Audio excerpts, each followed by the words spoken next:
दोस्तों, आपने थंबनेल देख लिया है कि मैं किस टॉपिक पे बात करने वाला हूं। जी हां, आज का मेरा टॉपिक है भारतीय रेलवे में ग्रुप डी स्टाफ को कौन कौन सी सुविधाएं मिलती है।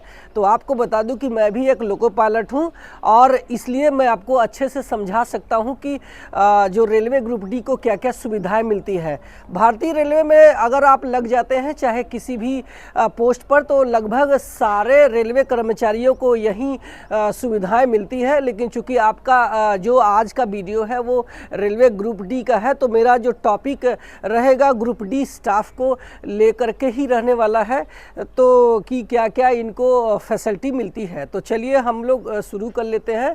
तो सबसे पहले आपको बता दूं कि जब आप भारतीय रेलवे में चाहे 14 पोस्ट में से किसी भी पोस्ट पर ज्वाइन कर लेते हैं तो आपको पूरा मतलब सारी सुविधाएं मिलने लगती है और एक तरीके से एक सिक्योर जॉब हो जाता है। यानी भारतीय रेलवे की एक जॉब होती है जहां पे आपकी जो स्टार्टिंग सैलरी है 30 से 35 हज़ार रुपये बनने लगती है और 8वां वेतन आयोग का अनाउंसमेंट हो चुका है, तो वहां आपकी सैलरी पर मंथ 50,000 रुपये हो सकती है, जो कि अच्छी खासी सैलरी है और एक सिक्योर लाइफ है। वो प्राइवेट वाली नौकरी से लाख गुना अच्छा हो जाएगा, जो जहाँ पे आपको एक क्या बोलते हैं टारगेट देना होता है। अगर आपका टारगेट कंप्लीट नहीं हुआ तो वहाँ पे भी आपको एक नोटिस थमा देते हैं कि आप अपना देख लीजिए और वहाँ फिर सिक्योरिटी महसूस नहीं होती है। लेकिन अगर आप रेलवे ज्वाइन कर लेते हैं तो आपको 60 साल तक पूरा आप अच्छे से अगर काम करते हैं तो कोई यहाँ पे निकालने वाला नहीं है। इसके अलावा आपको पेंशन की भी सुविधाएं मिलती है। चलिए अब बात करते हैं अपने मेन टॉपिक पर, यानी कौन कौन सी यहाँ पे सुविधाएं मिलने लगती है।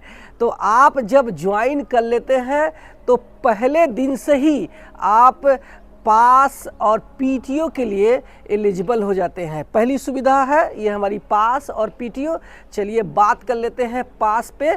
तो ये हमें प्रिविलेज पास होता है जो कि भारतीय रेलवे में आप कहीं भी आने जाने के लिए एक सेट मिलता है, जो कि आपको शुरू से लेके 5 साल तक, यानी ज्वाइनिंग के पहले दिन से आपकी नौकरी होने के 5 साल तक आपको एक पास मिलता है और ये पास आपको 3rd AC का मिलेगा।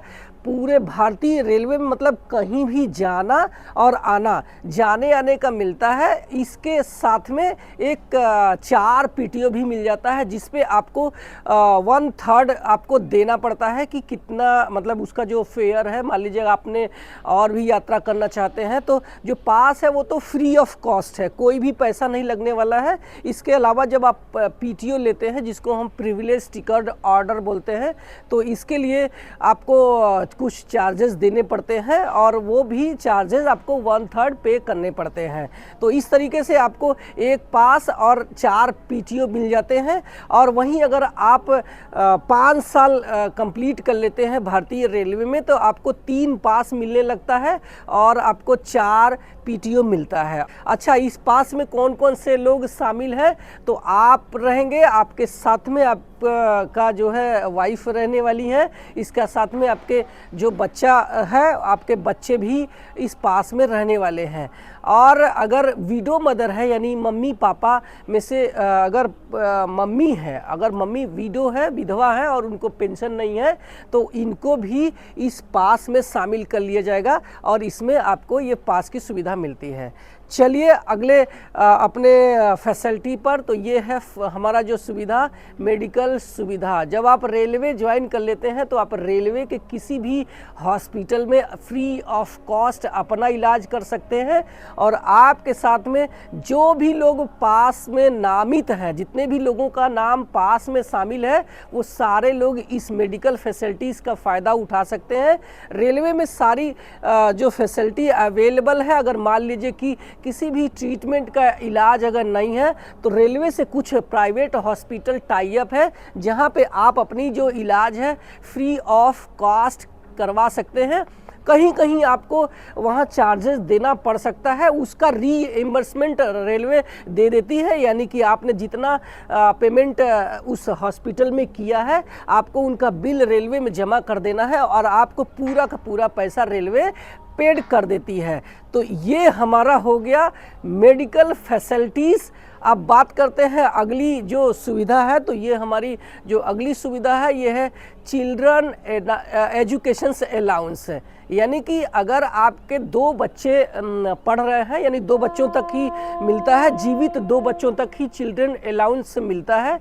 यानी पहली कक्षा से लेके जूनियर केजी से, यानी पहली कक्षा से 2 साल पहले जूनियर केजी और सीनियर केजी बोलते हैं, यानी एलकेजी और यूकेजी बोलते हैं। उस क्लास से एलकेजी से लेके 12th क्लास तक चिल्ड्रन एजुकेशन अलाउंस मिलता है, जिसको पर ईयर एक बच्चे पर 27,000 रुपये मिलता है। अगर आपके 2 जीवित बच्चे हैं तो आपको जो है 54,000 रुपये प्रति मतलब 1 साल में मिलने वाला है। तो ये तो हो गया हमारा तीसरा जो सुविधा था, चिल्ड्रन एजुकेशन अलाउंस है। अब बात करते हैं अगली सुविधा का, तो ये है हॉस्टल अलाउंसेस। मतलब अगर आपका बच्चा हॉस्टल में पढ़ रहा है तो per year hostel allowances railway देती है 80,000 रुपया प्रति वर्ष देती है। तो ये भी एक अच्छी सुविधा हो गई। तो ये हो गया हमारा हॉस्टल अलाउंसेस। अब बात करते हैं अगली अपनी जो सुविधा की, तो ये है हमारा दिवाली बोनस। यानी कि आप जब काम कर रहे हैं, प्रोडक्शन यूनिट में है, तो इसका मतलब है कि आप रेलवे के चाहे किसी भी स्टाफ के हैं, ये स्टाफ को सिर्फ ग्रुप सी और ग्रुप डी स्टाफ को मिलता है। उनको नहीं मिलता है जो लोग सेफ्टी में जुड़े हैं, जैसे मान लीजिए कि आरपीएफ कर्मचारियों को ये बोनस नहीं मिलता। जो हमारे ग्रुप बी ऑफिसर्स है, ये ग्रुप ए ऑफिसर्स है, इनको जो दिवाली बोनस है ये नहीं मिलता है। और ये दिवाली बोनस प्रति आपको 18,000 रुपये मिलता है। और दिवाली के टाइम चूँकि इसका नाम दिवाली बोनस है, तो ये दिवाली के टाइम ना मिल करके दशहरा के टाइम मिलता है। यानी एक दिन 2-4 दिन पहले दशहरा जब भी पड़ता है तो उसी के 2-4 दिन पहले ये हमें 18,000 रुपये बोनस के रूप में मिल जाता है। तो ये तो हो गया हमारा जो है दिवाली बोनस। अब बात करते हैं कि छुट्टी की, तो आपको छुट्टी कितनी मिलती है, तो छुट्टी आपको साल में 30 मिलती है। यानी जनवरी से लेकर जून तक के आपके 15 दिन आपके खाते में जुड़ दिए जाएंगे। उसी तरीके से आपको जुलाई से लेकर दिसंबर तक 15 छुट्टी और आपके खाते में जोड़ दिए जाते हैं। ये आप अपनी छुट्टी पूरे वर्ष ले सकते हैं। ये है 30 दिन का, जिसको हम एवरेज पे लीव बोलते हैं। इसके अलावा 10 दिन का आकस्मिक छुट्टी होता है, जब भी आप कभी अचानक कोई आपदा आ गई, आप कोई मुसीबत पड़ गई, आप कहीं बीमार पड़ गए, या कोई ऐसी चीज़ें आ गई जो कि आपको अचानक ये छुट्टी लेनी है, तो आप इसको कैजुअल लीव ले सकते हैं। छुट्टी के बहुत सारे टाइप है, लेकिन यहाँ मेन छुट्टी मैं बता रहा हूँ, जिसको आप 40 दिन तक आपकी जो छुट्टी रहने वाली है। 10 दिन की जो CL जिसको आप कैजुअल लीव बोलते हैं, अगर आपने पूरे वर्ष नहीं लिया तो ये ख़त्म हो जाती है। लेकिन एवरेज पे लीव जो आपको 30 दिन की मिलती है, ये आप स्टोर करके रख सकते हैं, और मैक्सिमम आपको 300 दिन तक आप अपने जो सर्विस रिकॉर्ड में आप सेव करके रख सकते हैं। अब बात करते हैं अगले मतलब फैसिलिटी की, तो ये है मैटरनिटी लीव। मान लीजिए कि आप एक महिला कर्मचारी हैं, तो आप जब माँ बनने वाली हैं, तो बच्चे के देखो ये रेलवे क्वार्टर है, ये किसकी आवाज़ है, WAG 12 की आवाज़ है। सबकी आवाज़ नोट करके रखना। जब आपका रेलवे क्वार्टर या फिर रेलवे के पास आपका घर रहेगा तो ऐसी खूबसूरत आवाज़ सुनने को मिलेगी, ठीक है। और हो सकता है मेरे पीछे से जाएगी तो आपको इसका नज़ारा भी देखने को मिलेगा।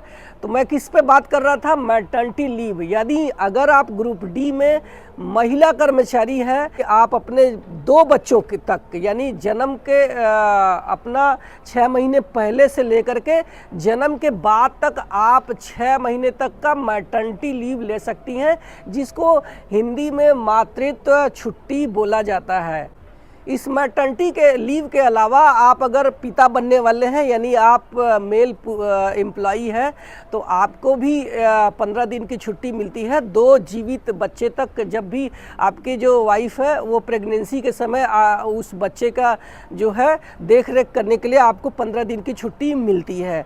तो ये हो गई पैटर्निटी लीव। इसके अलावा CCL भी मिलता है, जिसको हम चाइल्ड केयर लीव बोलते हैं। ये माँ को मिलता है, यानी जिस बच्चे को जन्म देने वाली माँ है तो उनको ये फैसिलिटी मिलती है। और आपको बता दूं कि बच्चे को CCL यानी छुट्टी ये मतलब चाइल्ड केयर लीव 2 वर्ष तक मिल सकता है। पहले 1 वर्ष तक पूरा वेतन के साथ में मिलता है, यानी 100% वेतन के साथ मिलता है। अगले 1 वर्ष तक 80% वेतन के साथ में ये चाइल्ड केयर लीव मिलता है। और बच्चे के जन्म से 18 वर्ष तक आप इस सुविधा का फ़ायदा उठा सकती हैं। ये बहुत अच्छी फैसिलिटी है। चलिए अगले अपने सुविधा की बात करता हूं, तो ये है ड्रेस अलाउंस। तो रेलवे में जब आप ग्रुप डी स्टाफ में लग जाते हैं तो प्रति वर्ष आपको 5,000, अब तो थोड़ा बढ़ गया है, तो इसमें आपको ड्रेस अलाउंस भी मिलने लगता है। चलते हैं अगले अपने जो है फैसिलिटी पर। तो ये है आपका रेलवे क्वार्टर, यानी कि जब आप रेलवे ज्वाइन कर लेते हैं ग्रुप डी में तो आपको एक रेलवे का क्वार्टर दे दिया जाएगा। और ये क्वार्टर बहुत अच्छा तो नहीं रहता, लेकिन अब बहुत ख़राब भी नहीं रहता। लेकिन हाँ, भाड़े के घर से रहने से अच्छा है कि आप उस जो है रेलवे क्वार्टर में आप रह सकते हैं। आपको पूरी आज़ादी है, आप अपने घर परिवार के साथ में उसमें रह सकते हैं। और इसमें जो है अगर आप इस रेलवे क्वार्टर को नहीं लेते हैं तो आपको एक अलाउंसेस मिलने लगता है, जिसको हम हाउस रेंट अलाउंसेस बोलते हैं। और ये आपको सिटी के अनुसार मिलता है। जैसे मान लीजिए XYZ सिटी है और इसको रेलवे ने डिसाइड किया है, तो अगर आपकी जो सिटी है अगर X कैटेगरी की है और वहाँ पे काफ़ी कॉस्टली शहर है, तो आपको जो HRA है वो ज़्यादा मिलता है। उसी तरीके से आपको जो कम सस्ता शहर है वहाँ पे आपकी जो हाउस फैसिलिटी है यानी HRA आपको थोड़े कम मिलते हैं। और ये तो हो गई फैसिलिटीज़ पूरा अच्छे से। अब बात करते हैं इसमें प्रमोशंस के क्या चांसेस है।